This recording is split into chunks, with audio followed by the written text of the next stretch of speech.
here with ASM 101. What did I say? Oh yeah, roofing underlayment. So there is a specific kind of underlayment you use under metal roofing. Don't make the mistake of going to Home Depot and buying the underlayment that has like little granulars on it. It feels kind of like sandpaper to the touch. That stuff is actually not meant to go under metal roofing. Reason being is because of its melting temperature. So because it gets so hot under metal roofing, you want an underlayment that has a high melting point. The stuff you use under shingles has a lower melting point. So if you use it under metal, it gets a lot hotter because the metal itself actually reacts more than shingles does. And it could actually liquefy. So stay away from the granular stuff. And when you're at, say, I don't know, my local spot here is Convoy. That's where I get all of my underlayment, my peel and stick underlayment. I always go for the Storm Guard. Right now, anyways, I go for Storm Guard HT or whatever. Storm Guard HT right now because it is the best price, the GAF Storm Guard HT. But again, it has to have HT. HT stands for high temp, right? So it's a high temperature, it's a higher melting point. One other thing that we do that I find is good practice for under metal roofing, especially staining seam, is peel and stick over the entire, like 100% coverage for peel and stick. We don't do a hybrid model where we do peel and stick around the perimeter and up the valleys, and then non-stick throughout the fields. We do 100%. We do 100% peel and stick coverage everywhere. There's a couple benefits to that, but we have a question here from Diego down in Florida.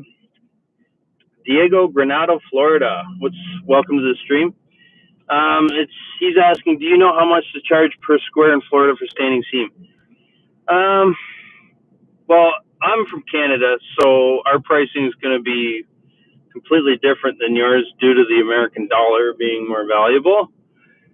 But if we were to do the conversion, I'm gonna say maybe 12 to 13 bucks a square foot.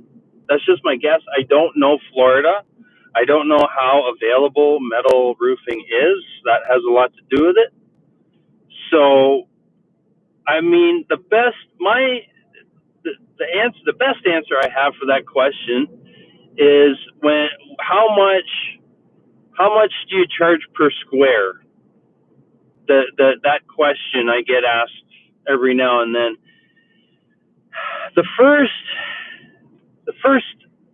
task of finding out how much to charge is to find out what you need to charge on a job for you and your company and how you operate to be profitable.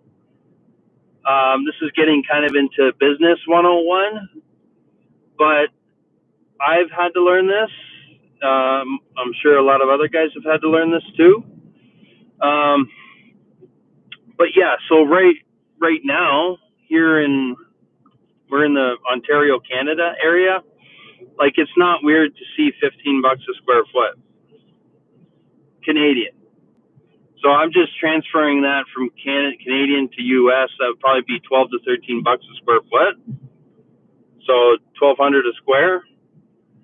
That's including ice and water and the trims. That's everything. Whole system.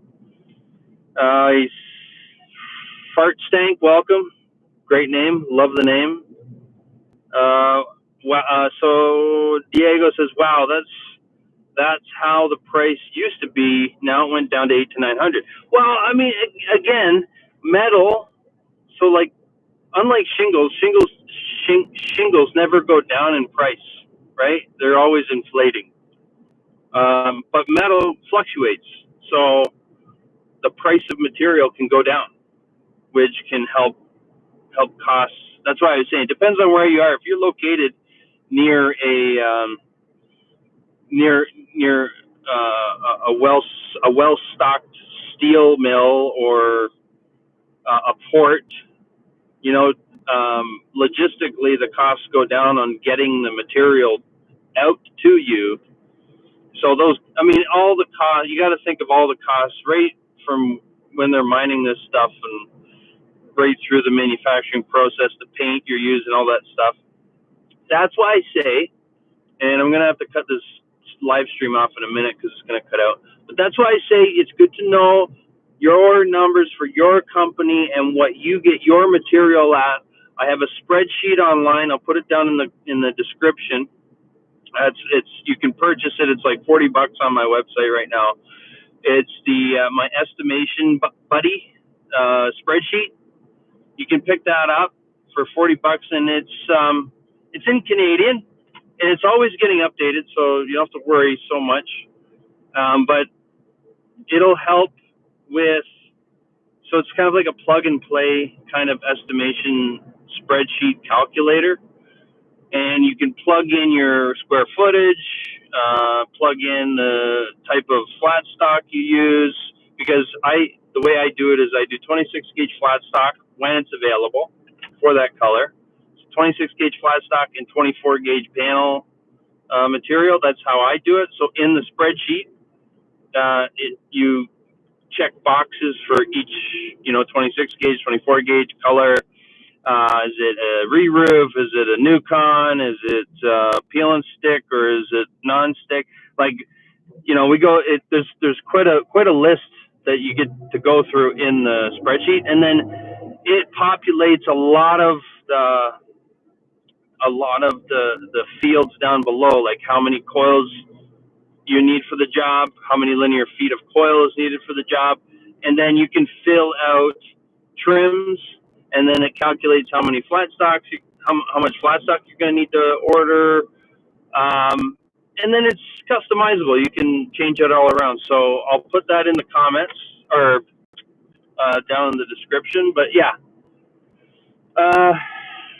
like I was getting back to underlayment.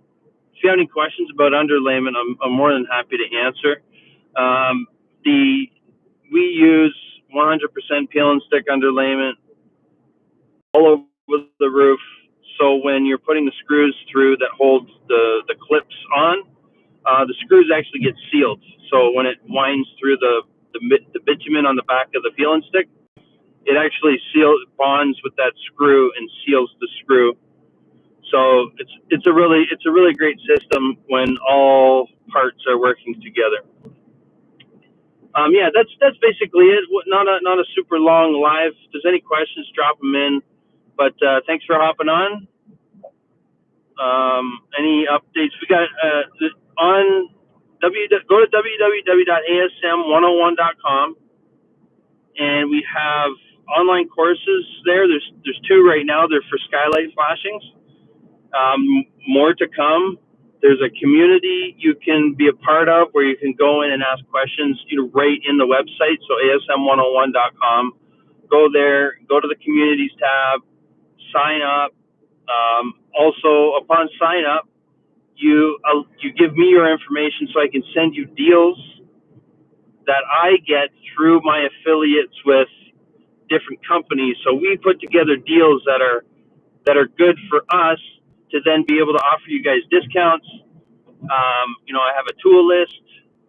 There's like a European, my top picks for your European tools, an actual Amazon buying guide where I've done the shopping for you on Amazon for a lot of the stuff that I use personally. So again, go asm101.com.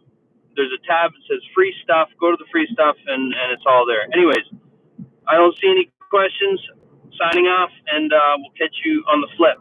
Later.